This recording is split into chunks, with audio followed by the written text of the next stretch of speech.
Mike Coupe had big boots to fill when he took over from Sainsbury, SBRY's hero Justin King nearly 4 years ago, but the supermarket's chief grocer has already established a significant legacy and reputation for both them.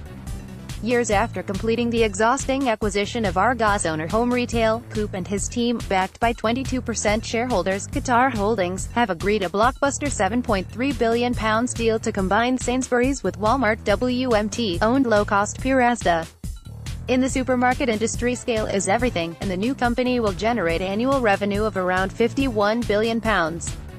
It's why, even after slashing prices on popular lines by 10%, Sainsbury's expects to make savings of at least £500 million a year, mostly buying on better terms, £350 million, and housing Argos counters in Asda stores, £75 million. Source: Interactive Investor. Past performance is not a guide to future performance. The Coupe will have to spend money, of course, mainly £600 million on migrating IT systems, plus £150 million elsewhere.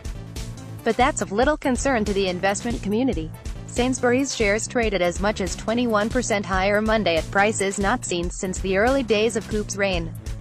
It's unclear how much of Monday's rally is down to short sellers buying back shares, so-called short covering, but analysts at UBS think the deal could be worth an extra 27.5% of earnings per share by 2022.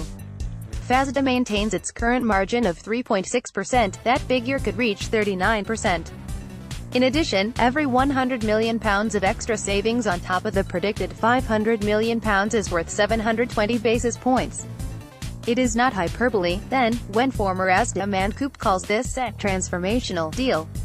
Shoppers get lower prices and more choice, while shareholders get a far more efficient business serving different demographics, and with firepower to take on the discounters. The Sainsbury's-Asda combination faces regulatory scrutiny, yes, but there's a very good chance it will win approval from the Competition Markets Authority, CMA, likely with some forced store disposals on the way, leapfrogging Tesco as the UK's biggest supermarket operation. This is a real game-changer for the industry, and a huge test for Coupe & Co. But the Sainsbury's team appears to have made a success of the Argos acquisition and stand a good chance of pulling off this much larger deal, too. Coupe will be judged on the outcome. That said, given the lengthy review process and that the deal will not complete until the second half of 2019, Sainsbury's shares may struggle to do much better than today's peak at 327p. These articles are provided for information purposes only. Occasionally, an opinion about whether to buy or sell a specific investment may be provided by third parties.